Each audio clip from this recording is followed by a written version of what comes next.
In just about 40 minutes, this United Launch Alliance Atlas V rocket will launch GOES-T into space.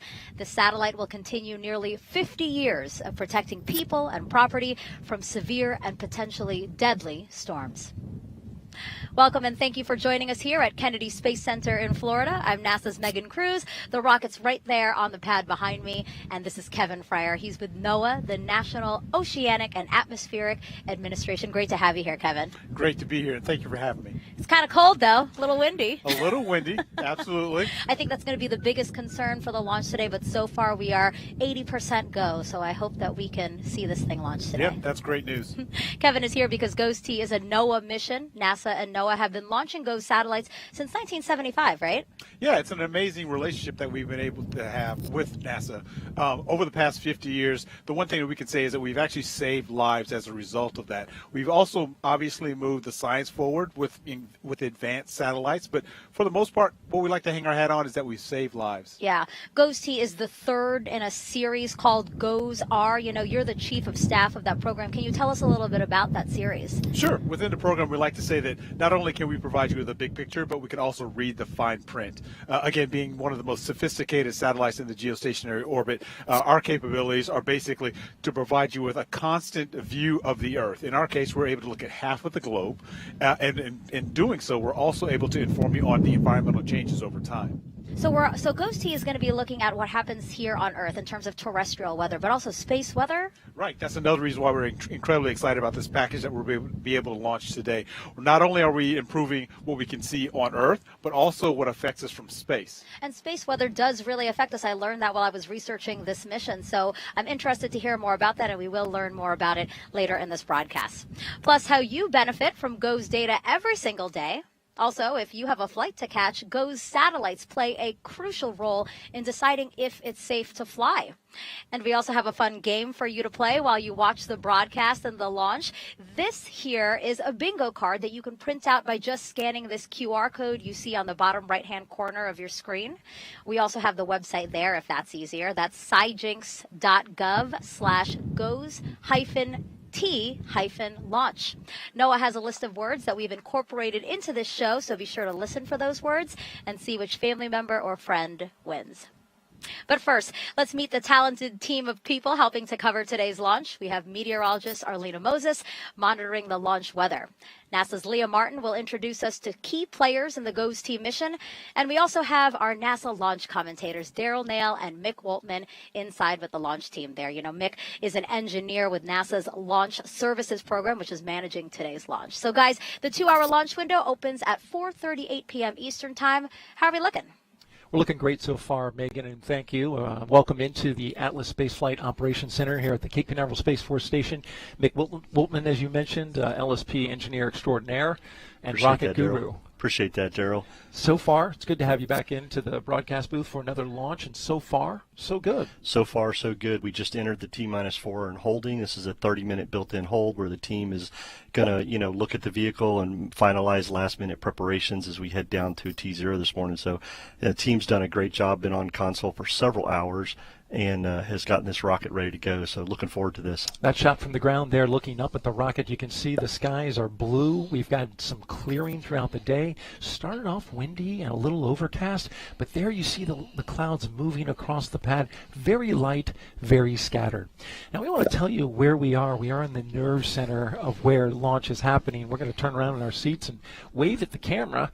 We're up here on this second level, but down below on the first level is the launch team, and you can see the 3 levels there, the 3 rows. This is where all the action is happening. Yeah, this is the United Launch Alliance team. This is their launch control center, and Daryl, as you said, this back row that's closest to us, this is where the launch conductor, Dylan Rice, is sitting, along with his assistant launch manager, the anomaly chief, Dave McFarland, and our red line monitors, who are monitoring all the telemetry and everything on the vehicle and on the ground.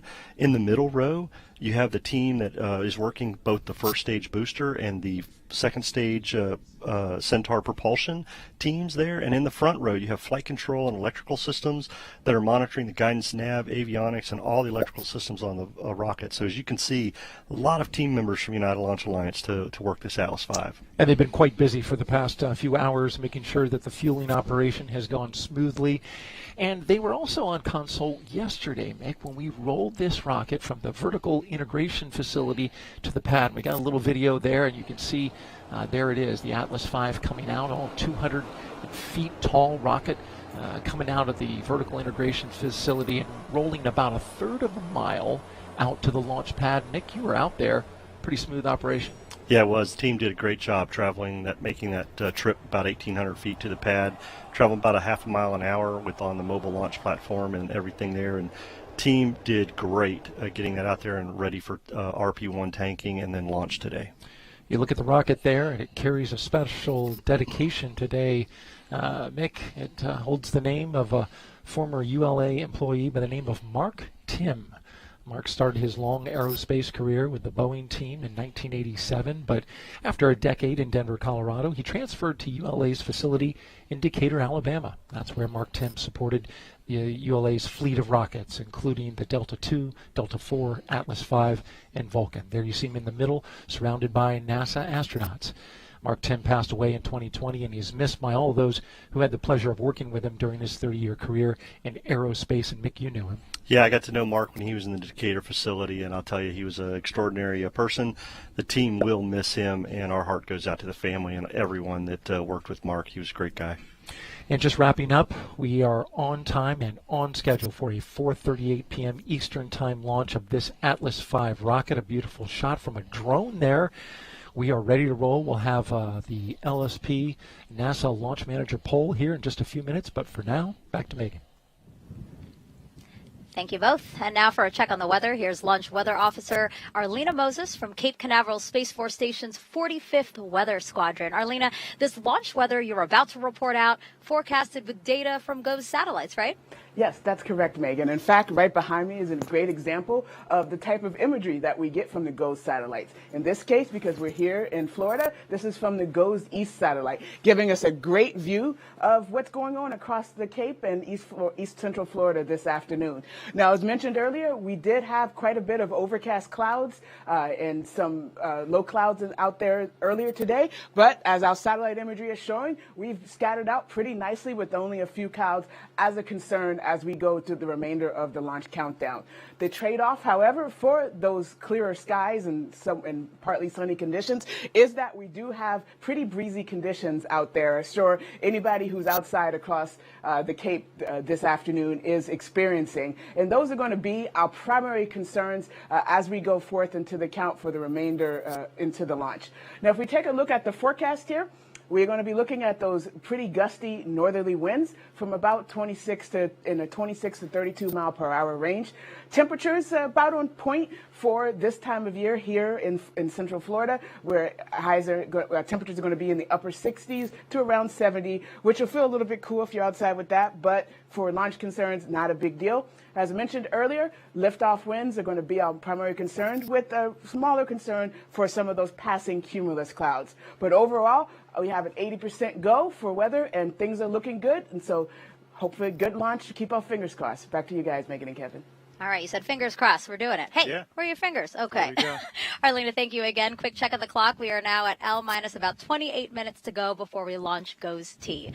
Now, GOES stands for Geostationary Operational Environmental Satellites. Geostationary refers to where and how the satellite will orbit the Earth. So this might be a little difficult to understand unless you see it, right? So this is why we brought some props here today. Kevin, let's start off by just talking about how you determine a satellite's orbit. So it's really determined by its overall role, right? What is the job of that particular satellite? So in the case of polar orbiters, they typically will rotate along the poles, and their job is basically to image the entire planet as the planet rotates underneath it. So there is a time frame for which they can provide you a global image. And so again, in a low Earth orbit, that is why you'll see those particular satellites used. But the geostationary orbit, it has to be in a fixed place. So in the sky at all times, right? Correct. And actually, to achieve that, you have to be 22,000 miles above the planet, and as a result, so it can actually spin with the Earth as it continues to rotate. So relative to your position on Earth, you will always see this particular satellite in its place. So that's why we say it will keep continuous watch over the Western Hemisphere with a second GOES satellite, right? Absolutely. So between the two of them, they'll be able to cover this portion of the hemisphere. We're talking about from Western Africa all the way to New Zealand. All right, and GOES-T will reach that geostationary orbit on March 12th. And now let's take a closer look at the satellite. GOES-T is the size of a small school bus and weighs over 6,000 pounds. It has a 5-panel solar array, which you see there. It's the one that's kind of swinging out. They'll produce more than 5,000 watts of energy, which is the same amount needed to power your home's central AC system.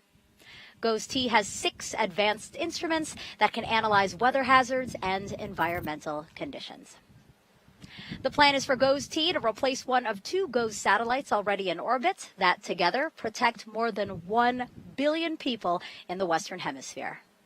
3, 2, 1. NOAA is about to launch a new satellite into orbit above the Earth. This satellite will be the third in a fleet of NOAA's latest generation of geostationary operational environmental satellites, called GOES, the most advanced weather observing and environmental monitoring system in the Western Hemisphere. GOES satellites orbit 22,236 miles above the Earth's equator at speeds equal to Earth's rotation. This allows for continuous coverage of weather systems as they move throughout the atmosphere. The GOES satellite system keeps watch over more than half the globe, from the west coast of Africa to New Zealand, and from the Arctic Circle to the Antarctic Circle. Each satellite in the series provides high-resolution imagery in near real time to provide critical information for weather forecasts, severe weather prediction, lightning detection, and solar activity. The latest satellite is GOES-T, which will be renamed GOES-18 when it reaches orbit. GOES-T will be the third satellite in the series and is expected to replace the current GOES-17 satellite in the GOES West orbit. In this position, the satellite will continue GOES West's legacy of keeping watch over the Pacific Ocean, the western U.S., and the U.S. territories. It will provide complete satellite coverage for the weather systems that impact Hawaii and Alaska. It will provide critical data over the northeastern Pacific, where many of the weather systems affecting the continental U.S. originate. It will monitor and track tropical storms and hurricanes in the Pacific Ocean. It will help identify and track wildfires across the western U.S. It will assist in search and rescue efforts around the U.S. and its surrounding waters as part of NOAA's SARSAT system. And it will help monitor and track weather phenomena that impact the western U.S., like dust storms, monsoons, marine fog, atmospheric rivers, and more. The GOES series of satellites supports NOAA's mission to provide secure and timely access to global environmental data and information from satellites and other sources to promote and protect the nation's security, environment, economy, and quality of life.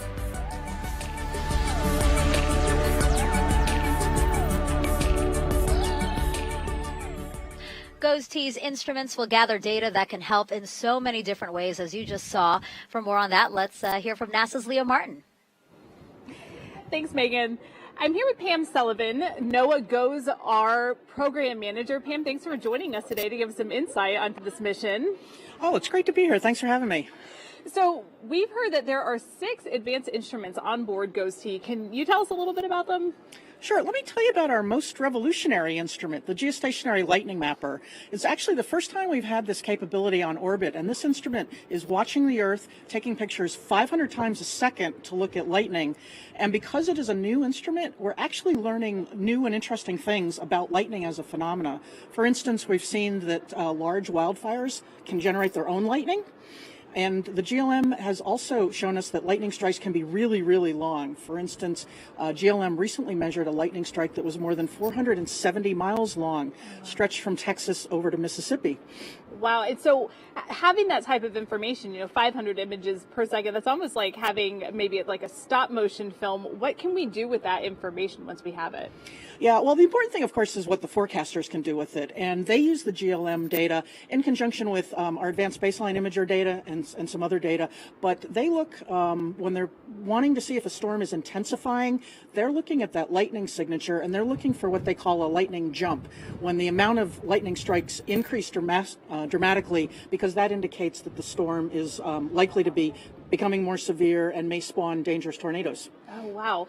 So we talked a little bit about the location, that this will become a satellite that observes the Western Hemisphere. What part, why is that location significant?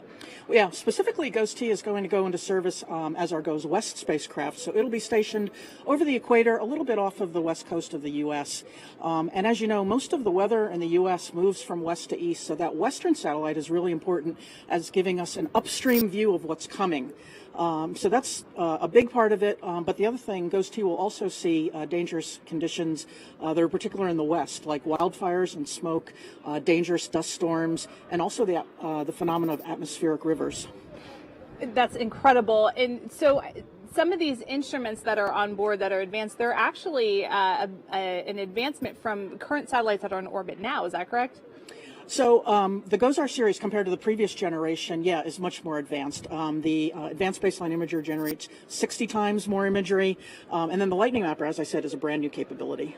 Thank you so much, Pam, for giving us some insight into this mission. We're excited to see the launch, and Megan, we're going to go back to you. Perfect. Thank you so much, guys. One agency actually uses GOES satellite data more than anyone else, and that's the National Weather Service. So joining us now is Chrissy Hurley, who's a meteorologist there for the Nashville area. Hey. Hello. Good to have you. Thank you for having me. So excited. Yeah, and I know that your job is a warning coordination meteorologist. That means that you need to coordinate with people, public safety officials, if there's severe weather headed that way, right? Yes, that's my main job is outreach with the public, TV meteorologists, and emergency managers and safety personnel. We just heard Pam say that GOES satellite data, or GOES satellites look for things like atmospheric rivers. Can you talk to me about what that is? Yeah, an atmospheric river is very similar to a river on land. It's taking moisture from a tropical region and transporting it in the sky to cooler, drier regions over land. And so this can be a sign for heavier precipitation or snowfall or rain, which could lead to flash flooding. So it's a flooding event. There are many different kinds of flooding event, right? Right, yes. And so last year, I remember you and I were talking, there was a major flooding event. It was actually a deadly flooding event in August in that Middle Tennessee area. Right. Waverly, Tennessee experienced a catastrophic flooding where we had over 20 inches of rain that occurred in McEwen, Tennessee, that less than 12 hours. Wow. And so we were able to use GOES satellite imagery to monitor the intensity of these storms and watch how they just trained over the same locations over and over and over, and able to alert emergency officials that rain wasn't going anywhere. Wow, and the last time that Tennessee had an extreme flooding event like that was 2010, so that was a whole series ago. Yes, big differences with GOES satellite imagery between 2010 and 2021. As a meteorologist and forecaster in National Weather Service office, data coming in much quicker, better resolution, and this is really going to help us, predict, forecast better, and save lives. When we say much quicker, what does it mean? How often were we getting images in 2010 versus now? In 2010, we were getting images every 15, 30 minutes. If you think your internet's slow now, it's like hitting the refresh button, right? Now we're getting them as quick as 30 to 60 seconds. Wow. And Incredible. So that is really making a huge difference for any operational forecaster. Chrissy, thank you so much for joining us and giving us that insight, because that is really something to think about. Minutes versus seconds, and seconds really matter in severe weather events. Absolutely. Thank you, Chrissy. Now, GOES-T also has the latest technology in detecting and tracking wildfires. A few years ago, one wildfire tore through California at an estimated rate of 100 football fields a minute. The 2020 Western U.S. wildfire season was historic, both for the record 59,000 wildfires that formed and the 10.1 million acres they scorched. But right on its heels was 2021, in which nearly 52,300 fires were recorded, with more than 7.8 million acres burned through December 24th of that year. Since launching in 2016, NOAA's most advanced geostationary satellites are improving fire weather forecasts, wildfire detection, and fire hazard tracking in near real time. With lives and property at stake, timely, high-quality data is critical for firefighting efforts on the ground. NOAA's GOES-17, operating in the GOES-West orbit, has shown its mettle detecting and monitoring wildfires and the hazardous smoke they emit. There's two instruments on the GOES series of satellites which are helpful for wildfire detection and monitoring. The first is the Advanced Baseline Imager, or the ABI. We're able to detect hotspots from the thermal signatures from the fires, and we're also able to detect the smoke and track the smoke with time in order to issue notifications and warnings to the public. The second instrument is called the Geostationary Lightning Mapper, or the GLM. The GLM is important because oftentimes lightning is the cause of the start of wildfires. And so forecasters can monitor the GLM to see where lightning has occurred to decide whether or not they think some lightning may have started a fire. But a new satellite called GOES-T is poised to replace GOES-17 in the GOES-West position. Once it reaches orbit, GOES-T will be renamed GOES-18, and it will provide the same sophisticated technology to track wildfires in the western U.S., as well as detect lightning that can ignite a wildfire in parched vegetation. This current capability of GOES is the fact that we can do rapid scans, higher resolution with higher sensitivity, and include things for the first time like Lightning Mapper and the ABI instruments. I don't think we could imagine not having GOES capability. We absolutely need it. The National Interagency Fire Center is the nation's support center for wildland firefighting. GOES is an eye in the sky. It's giving us a hemispheric perspective with those 16 and 17 without having those two satellites up there constantly staring, constantly monitoring, constantly providing us with information. We really have just a big gap. We would lose a lot of our capability to understand the environment, to see the interaction of the fires with the atmosphere and see how the atmosphere is impacting the behavior of the fires. With those being able to look at the United States every 5 to 10 minutes, we're getting a much more real-time appreciation for how fires are behaving because of the ability of the GOES satellites to detect the heat from the fires.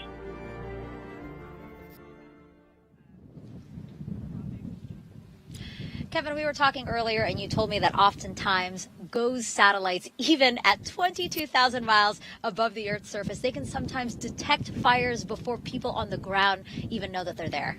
Absolutely. That's so impressive. It's an amazing capability, absolutely. And we heard from our National Weather Service rep, I mean, right there, that's a great example of how it happens. National Weather Service meteorologists are able to view an area that's not populated, but they can see a heat signature and actually detect that fire. And we found out to the tune of 80% of the time, they're the first ones to actually call and let fire responders know that there's a fire that has just started or is ongoing. So we know GOES satellites can help National Weather Service, fire officials, as we've said, but I didn't know this, that we use GOES satellite data every day. Every single day. Anytime you open up your phone and you want to see the forecast and you're opening up an app, a weather app, that's exactly what you're doing. You're actually using GOES information. That GOES data is going directly into the models that inform you on what the conditions are going to be. Fascinating. I can't. I had no idea. Here I am just looking, and you never think about where it came from. So thank you so much for telling us about that. We're now L- about 14 minutes away from launching GOES-T. Daryl and Mick, it's about time for that launch manager poll you talked about. It sure is. And before we get to that poll, which is happening at L-13, so just about 50 seconds from now, we got an update from the launch weather officer. You can see on the bottom of your screen the weather briefing there, right there.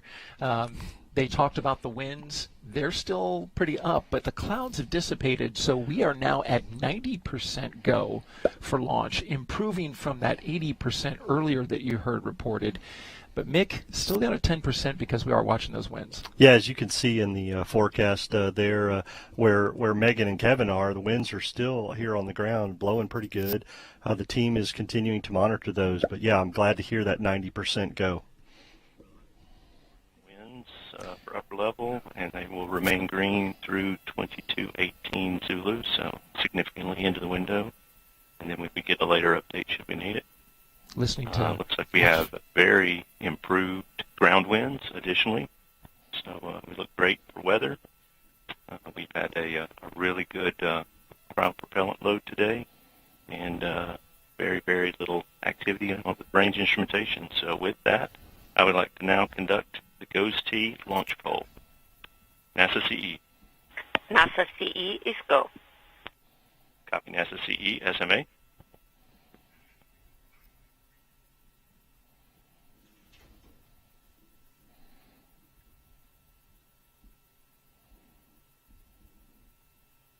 SMA is go. Copy SMA. SMD. SMD is go. Copy SMD. NASA MEM. NASA MEM is go. Copy NASA MEM. And LSP. LSP is go. Copy LSP. NLM copies. The NASA launch team is ready for the launch of GOES-T spacecraft. And that was NASA Launch Manager Tim Dunn that you saw at the bottom of the screen there towards the weather briefing milestone. And so now we're good to go. Yeah, Chuck, that was a very important. Sorry, Daryl. I'm thinking of that because You heard NASA. Chuck. I did hear Chuck. Yeah. NASA LSP. What I was going to say there is Tim paused at the end there because Chuck Duvall, NASA LSP, this will be his last mission as he just announced his retirement from NASA after 40 years. So this mission, Chuck, GOES-T. Thanks for everything you've done and thanks for that go. Been here a long time. Didn't he start as an intern? He did. Yeah. He did. That's a long career. Well, congratulations to him. And here we are with the rocket on the pad, ready to go. We're going to pick up this countdown. We're also going to have a special message from somebody you may know, a very popular and somewhat famous meteorologist. We're going to get to that in a second, but we'll send it back to Megan for now. And GOES-T is one of many NASA science missions underway right now. Let's head back to Leah to learn more about that. Hi, Megan. I'm here with Dr. Thomas Zurbuchen, NASA's Associate Administrator for the Science Missions Directorate, and this is a huge year for you and your team. Absolutely. It's a year of science. Every year is a year of science, we say. You know, like we have an amazing number of launches ahead of us.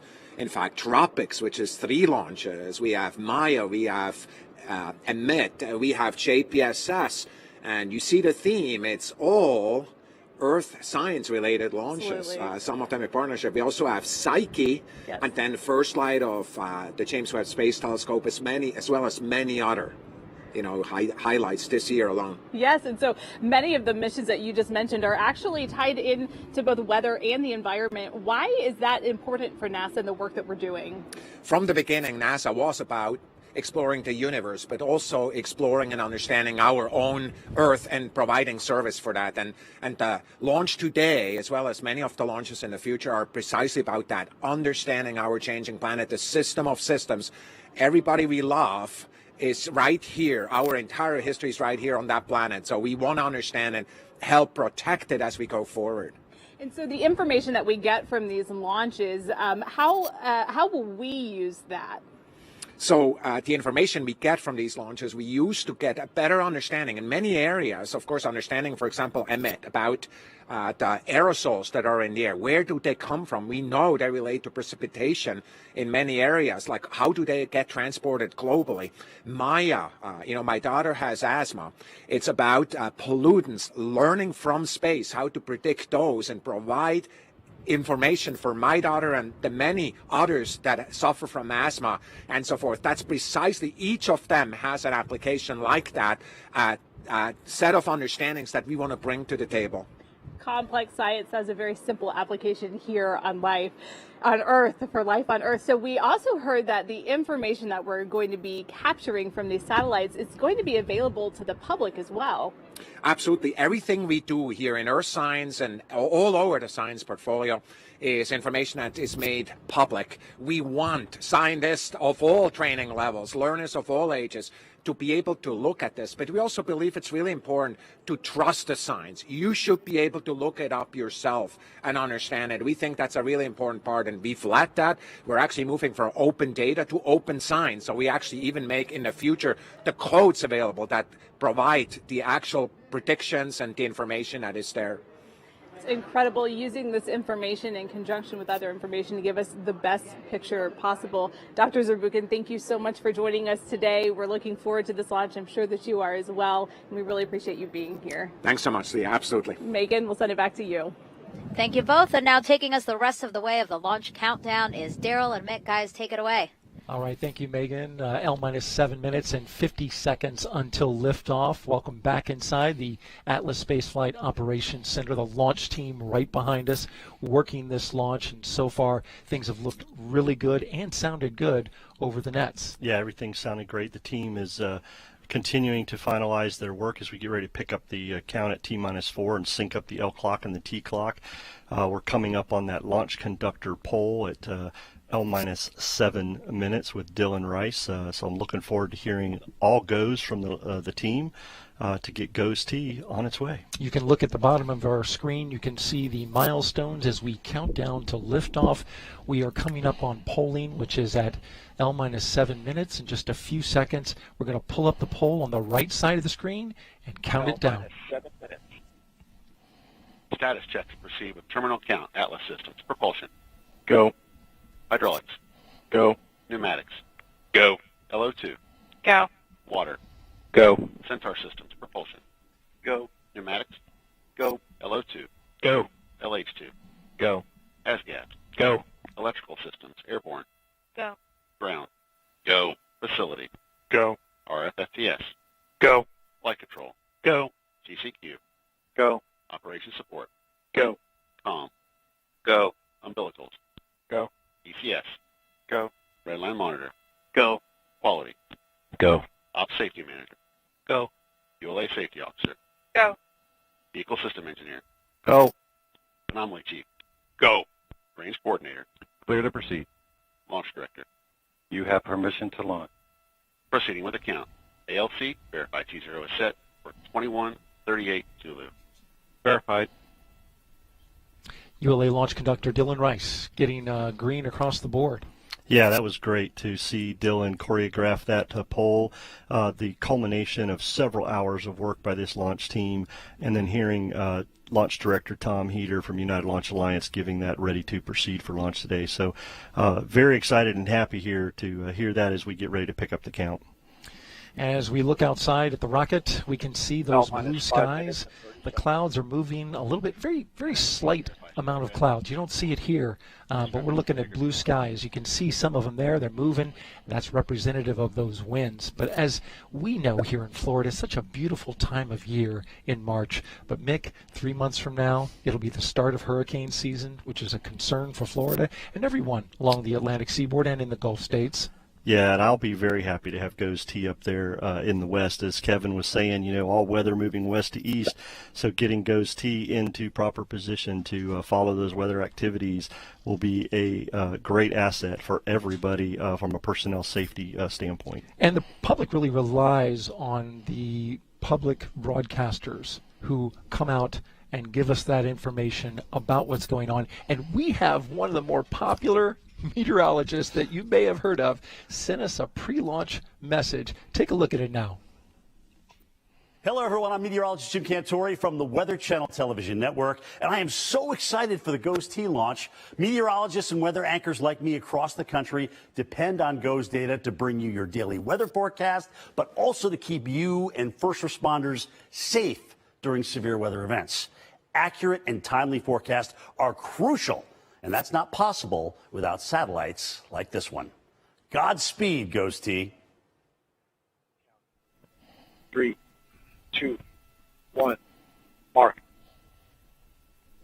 And there you have the syncing up of the L clock to the left top 3:55.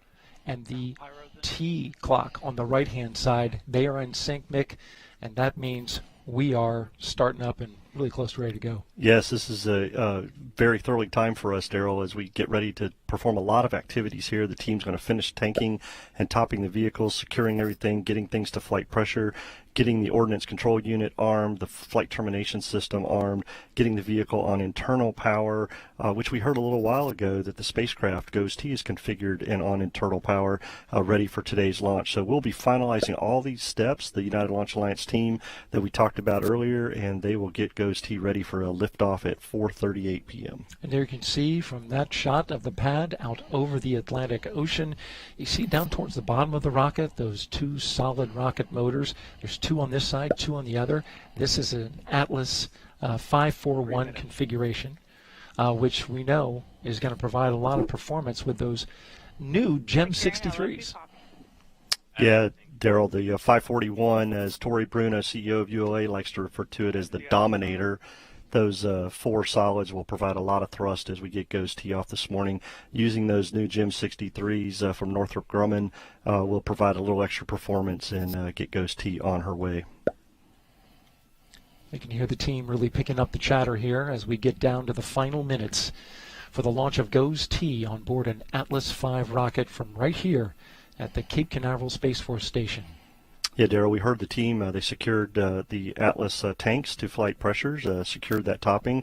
So we see that the liquid oxygen on board that first stage is secure and ready to go. We should be hearing them at about 1:50, securing the Centaur tanks and getting that tank up to flight pressures, getting ready for launch. Spacecraft is on internal, getting ready to listen to the vehicle. 155. Launch sequencer start. 150. Securing Centaur LH2. Securing Centaur LO2. So there we hear Daryl, vehicles on internal. The auto sequencer has taken over and started the count. And Launch Centaur enabled. LH2 and LOX 137. sequences are done. Launch has been enabled by the launch conductor. FCS armed. The flight termination system has been armed. And the team is continuing to finalize all preps as the vehicle is getting ready for liftoff. 120. FCS count started. 115. Reduce ECS for launch. Roger. 110. Vent valves locked. And there we hear the vent valves locked, securing everything to secure that boil off. We should now be coming up on the last call for the range. 1 minute. Rock, report range status. Range green. And there we have a green range, Daryl. So everything looks good this morning. Last but not least, we will bring everything to flight pressures and then hear that last status check from Dylan Rice. And that'll be an exciting moment indeed as we look across the river there to a shot of the rocket. Just a few 40 seconds seconds. left. Stable at step 3. And there we verified that all pressures are good, and we are stable at step 3, ready for liftoff this morning. 28. Verify ECS reduced for launch. Verified. 25. Status check. Go Atlas. Go Centaur. Go goes T. And here we go.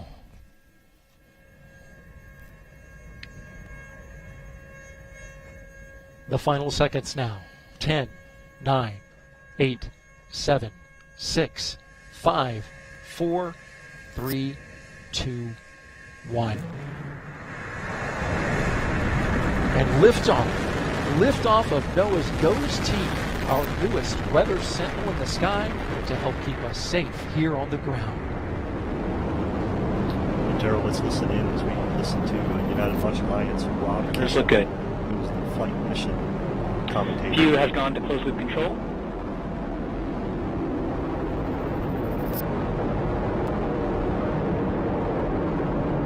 The RD-180 is now throttling down as expected. Engine response looks good. We are now 33 seconds into flight. Atlas is 3 miles in altitude, 0.9 miles downrange distance. Max Q, 48 seconds. We have passed through Mach 1. Vehicle is now passing through max Q, maximum dynamic pressure. Throttle back those RD-180s. Now 55 seconds into flight. Atlas is 7 miles in altitude, 4 miles downrange distance, traveling at 1,900 miles per hour.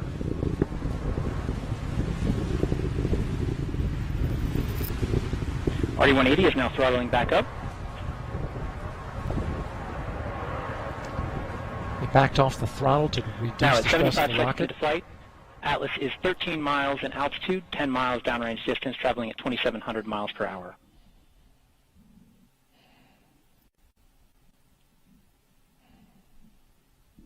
Now at 90 seconds into flight, ULA's Atlas V rocket weighs now just 1/2 of what it did at launch, burning propellant at a rate of more than 2,600 pounds per second. In 10 seconds, those solid rocket motors on the side will cut off. Beautiful shot from space. SRBs have burned out as expected, and we see a good SRB jettison. Clear shot of those Vehicle now SRBs. executing closed loop steering.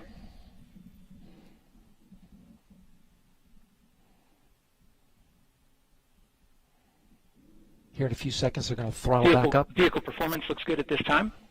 Now 135 seconds into flight.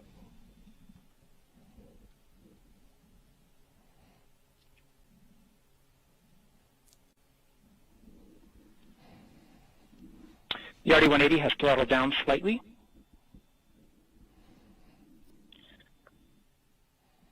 Vehicle performance continues to look good at this time. Tank pressures are stable and Atlas booster battery voltages remain in their expected ranges.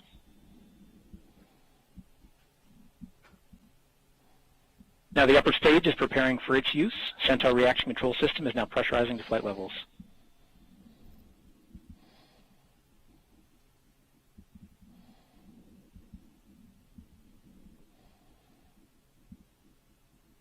Now they'll jettison the payload fairing, which protects GOES-T at 3 minutes and 30 seconds.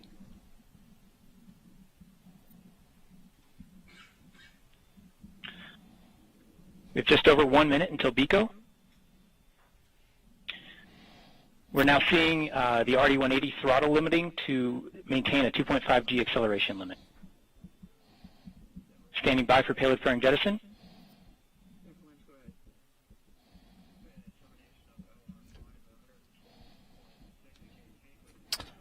And we've seen a successful payload fairing jettison. Good shot of those fairings. RD-180 is throttled back up now.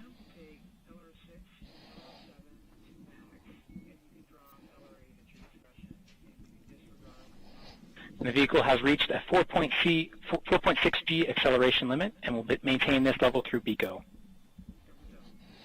And you're looking at animation now. We've seen that the Centaur has begun its boost phase chill down sequence.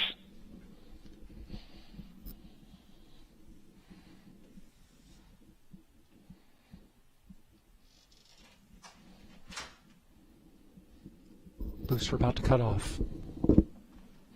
And BECO, booster engine cutoff. Standing by for stage separation and a successful stage separation event. We've seen pre-start on the RL-10.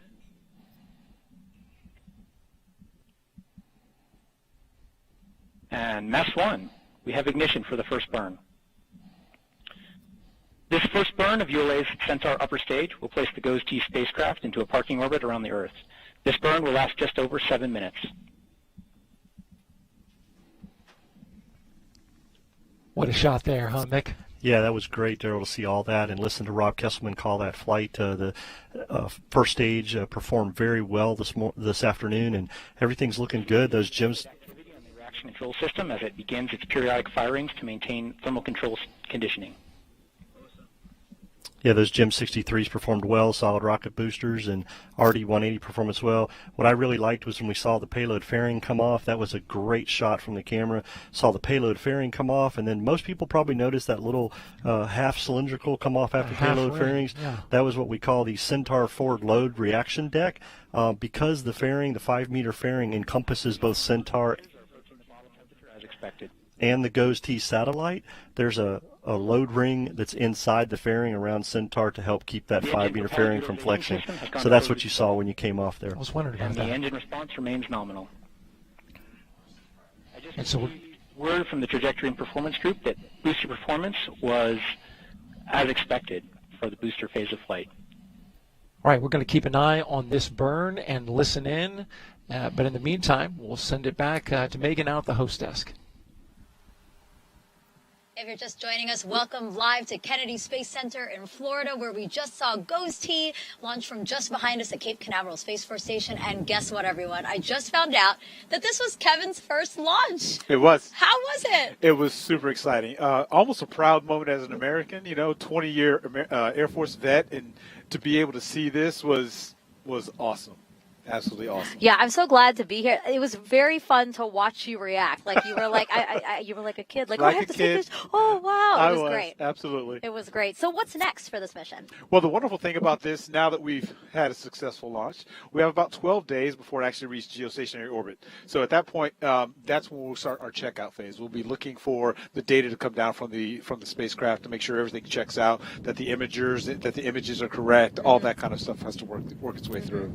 And you know, GOES is NOAA's latest weather satellite, as we've said. You know, we've been launching GOES satellites together for nearly 50 years. I mean, there's been so many advancements made in between those times. There have. And, you know, I like to remind people that, you know, this particular satellite in the series is really an evolutionary step, much like cell phones. Or when we talk about, hey, do you remember when we used to use landlines and rotary phones? Well, think about the leap we've taken from then to the cell phones and the capabilities that we have, much like that with our satellites. Yeah, I feel safer knowing that GOES satellites are up there. And now I'd like to bring in NASA's Leah Martin, who got to watch the launch with our agency's Deputy Administrator. Leah.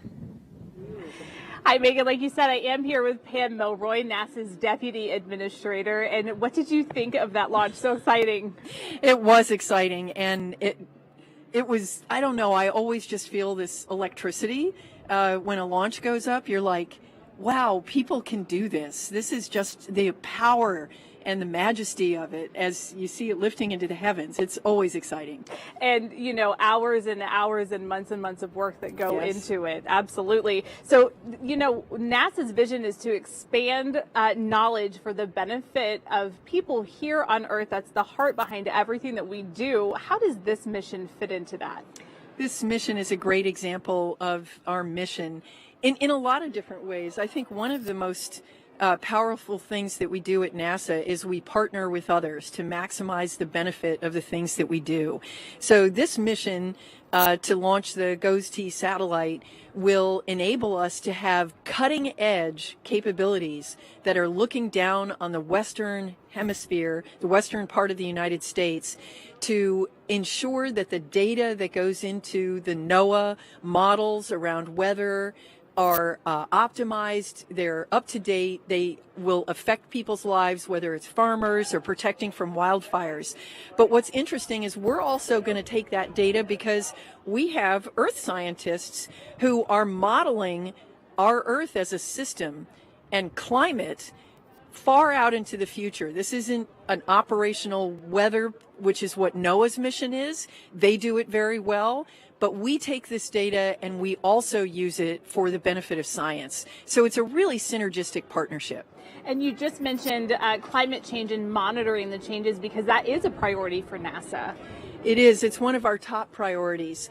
We are already doing a significant amount in this area. Earth science and looking at our own Earth has always been an important part of our science mission.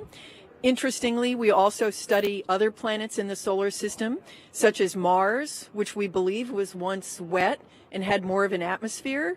And so the question is, how did it get the way that it did? And how do we make sure that does not happen to our planet? So it's a critical part of our mission. Well, we're hoping that the information that we get today can feed into the future missions of tomorrow. If nothing else, we'll certainly know the weather. Pam, thank you so much for joining us today. We really appreciate it, and we hope you enjoy the live. Exciting day. Megan, back to you. Thank you, Leah and Pam.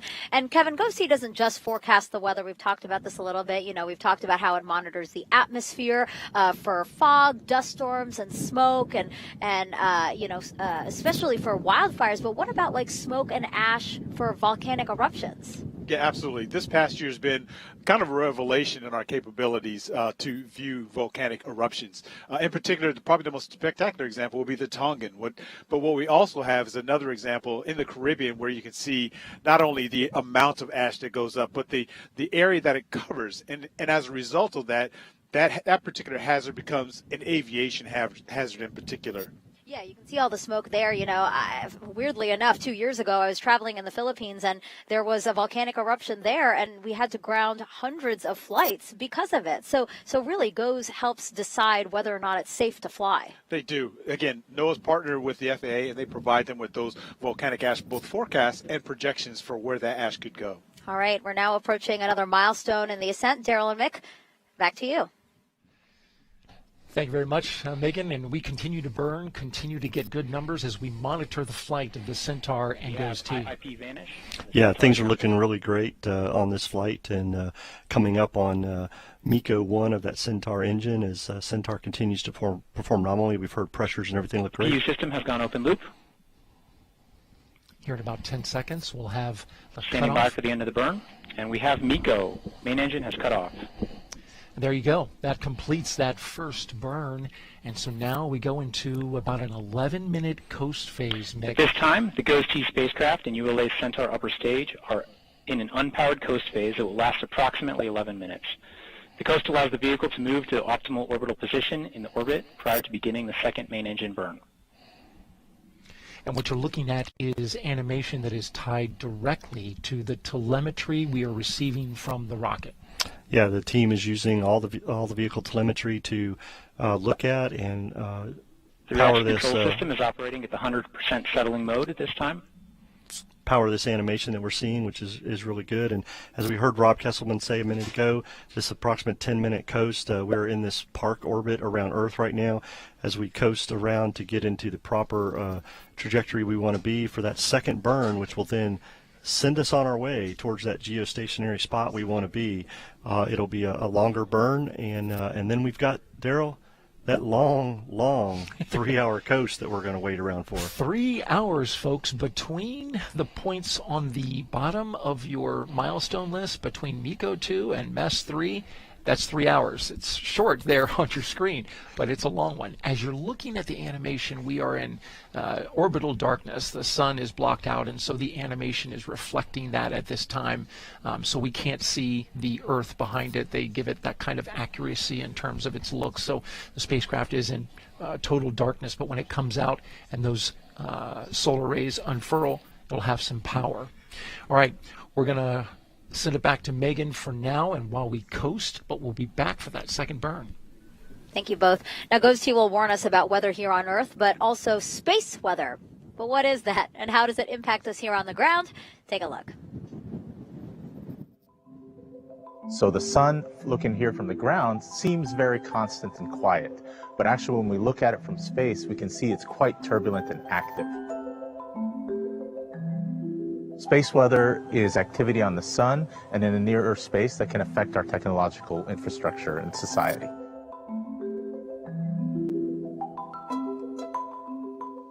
The sun is constantly spewing out a stream of particles called the solar wind that goes out into the solar system.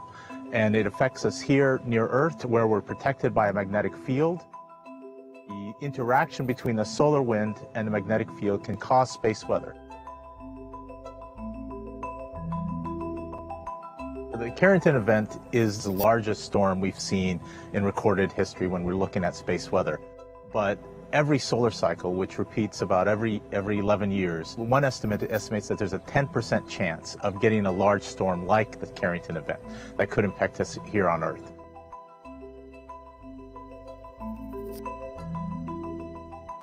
But we see solar storms almost all the time. And these storms have an effect on our technological infrastructure. Solar storms can cause activity in Earth's atmosphere and magnetosphere that can damage electrical power grids that power our communities, interrupt radio and satellite communications, and can cause our GPS navigation to fail. NOAA is working with its international partners to ensure that we have different vantage points where we can observe space weather. Our space weather observing infrastructure from space includes the NOAA Discover satellite and the NASA ACE satellite that are stationed upstream of Earth to give us a first buoy measurement of the solar wind.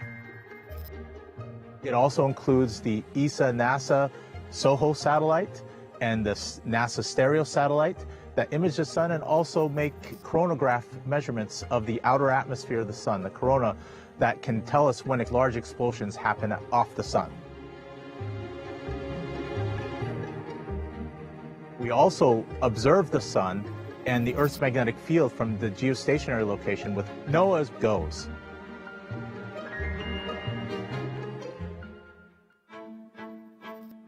So the way we use the space weather information from satellites and from the ground is to be able to make forecasts and predictions, just like we do with hurricanes and terrestrial weather. We observe the sun and look for activity and see how it develops, and see if it's going to culminate into a large explosion that can affect us here on Earth. NOAA is working with its international partners to expand our observing capability. We're committed to observing along the Sun-Earth line. So we're going to do the imaging of the sun and the upstream buoy measurements of the solar wind along the Sun-Earth axis.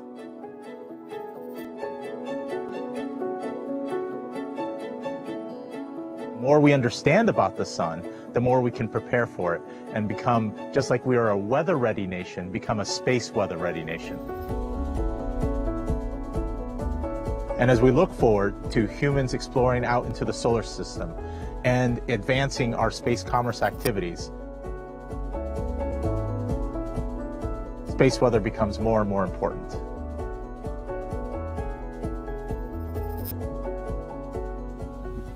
GOES-T is one of many satellite programs operating right now. Leah is standing by with someone you know very well, Kevin. Dr. Spinrad, our administrator. Yeah, NOAA's administrator. All right, take it away, guys. Hi, Dr. Spinrad. Thank you so much for joining us today for the GOES-T launch. We really appreciate it. So this launch is actually not the only NASA NOAA launch that we have a collaborative effort with this year. We have another one coming up as well.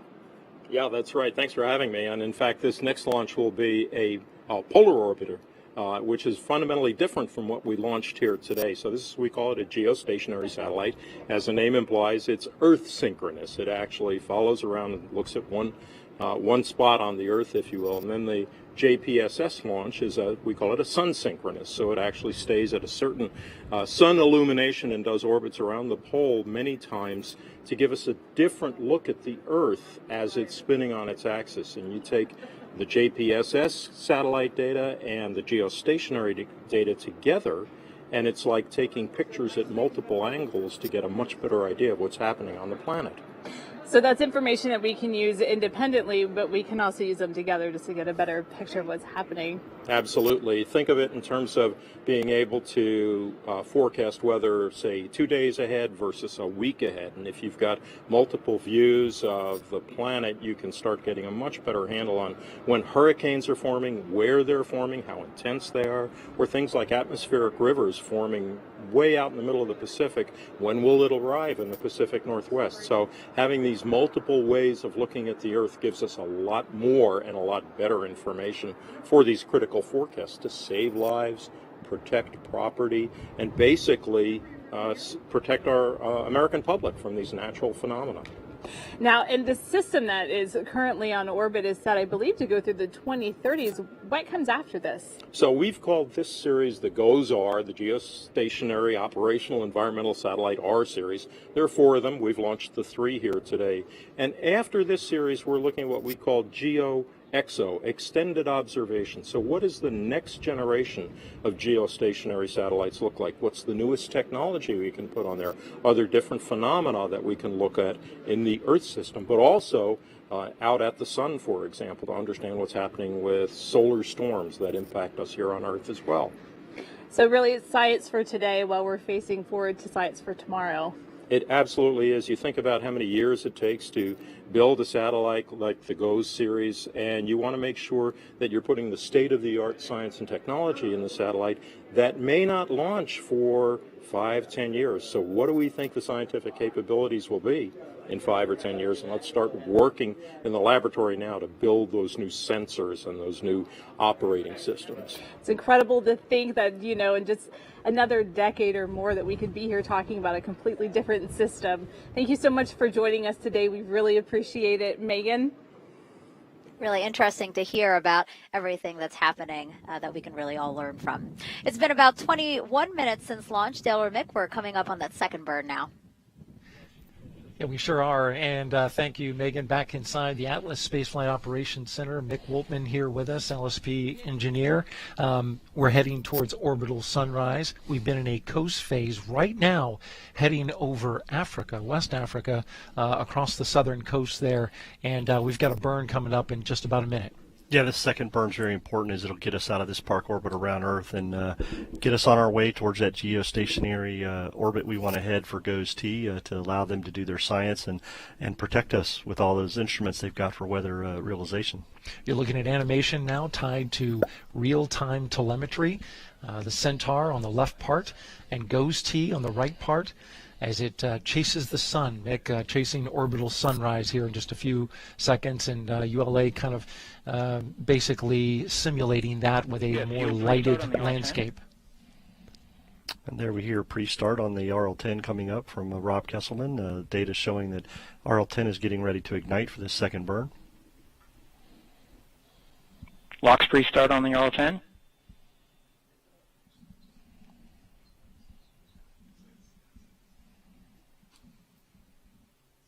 We have ignition, NEST 2.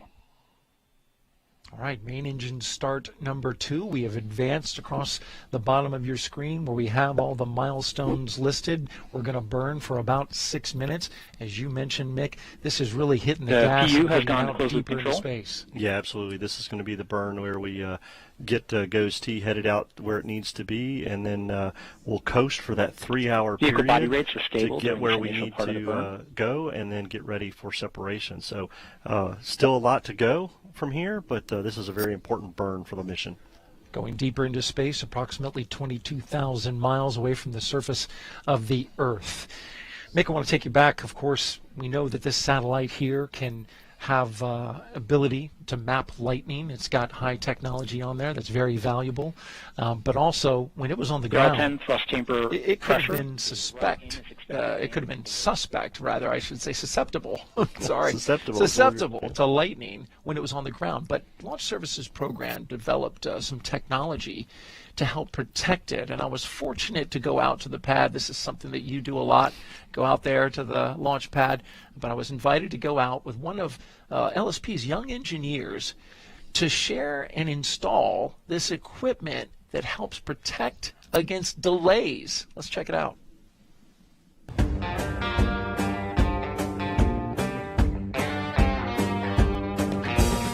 Hey, Alex. Hey, Daryl. Good to see you. Good to see you too. Hey, thanks for having me out. So this is it. This is it. This is the PLI. The NASA Portable Lightning Instrumentation. I see it right here. You're going to take it up there all the way to where the top of the rocket is? Yeah, right around where the payload fairing is, level 5. All right. That's where we're going. Well, you need a hand? Yeah, come help us.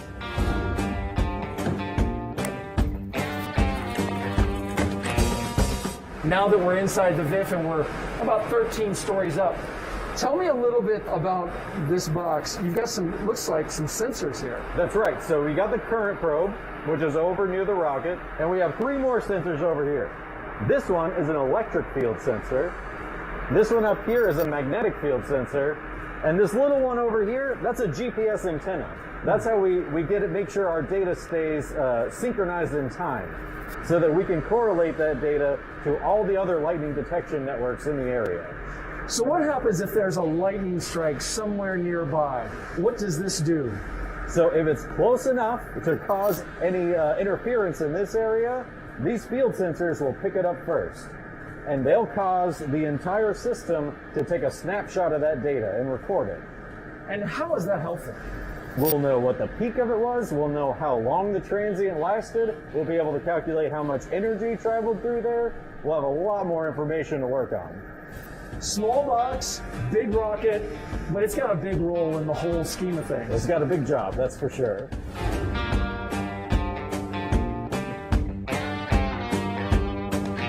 So we can see those lightning towers out there, and ULA tells me that that protects the rocket when the lightning strikes. So why do we need the PLI? Yeah, so this system over here, we call that the lightning protection system. That's designed to protect it from a direct lightning strike. That means the lightning is attaching directly to the rocket, and we're concerned about, a lightning strike out there in the ocean, maybe just a mile away.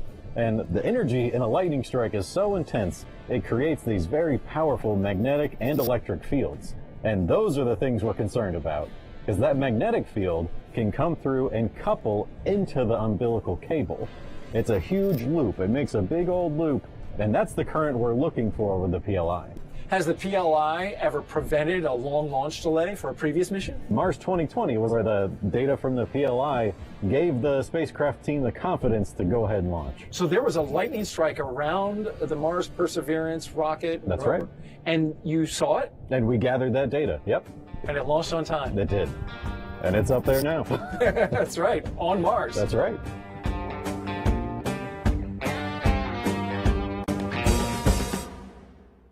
Well, that was a lot of fun to go out there, and Alex, of course, was great to have me out there at the pad. But this technology, I mean, really helpful when you have a lightning strike. It was connected up inside the VIF when GOES was inside. Yeah, Alex and the team have done a great job with that. They've been studying this for years, and they came up with this PLI and working with our commercial partners, they've been able to install it, like you said, on the VIF for the Atlas V mission. And as Alex mentioned, we actually used it during March 2020 to help us verify some information, so we didn't have to go back and retest anything, and it actually saved the launch from delaying. So, the hardware is great for what we have involved in it. Especially important for a planetary window like Mars, where you only had so much time to launch to make it to the planet. But we are in the midst of a 6-minute burn. We're about to wrap that burn up in just a few seconds. You have gone to open loop control. You're looking at animation of the Centaur upper stage. You're also looking at GOES-T spacecraft as represented by animation. Just a few seconds left in this burn. And we have MECO 2, second stage main engine cutoff. And there you go. We have completed the second burn. Really OCS is now operating at 100% settling level. Really got away from the Earth, and now we're cruising pretty good speed away towards that stationary point where they want to get that geostationary orbit. Yeah, this is the moment we've been talking about a little bit, right? This is that 3-hour coast that we're going to have Centaur and GOES-T do their thing, head out towards that geostationary where they want to get to, so we can have that third burn of the Centaur. And what we'll see on that third burn, Darryl, is that after that 3-hour coast, Centaur will go through its process again of pre-chilling the engine, doing some things to get ready for that. Centaur is now entering an extended duration coast phase. This coast phase will last approximately 180 minutes, where we'll have a final third burn prior to spacecraft separation.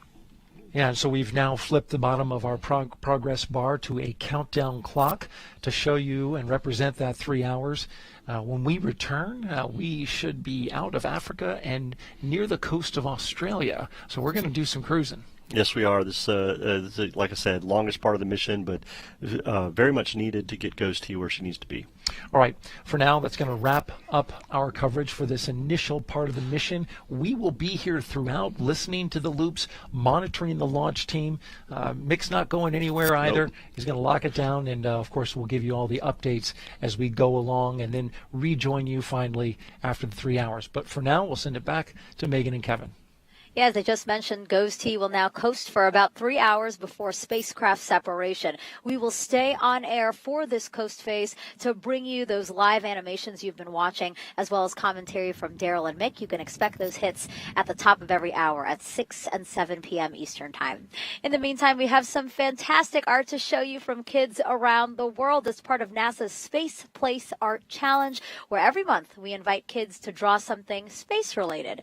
And in honor of GOES-T's launch today, we asked kids to draw GOES-T observing the weather where they live.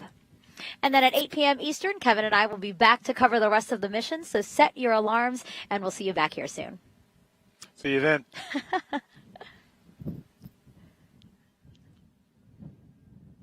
You forgot. I did.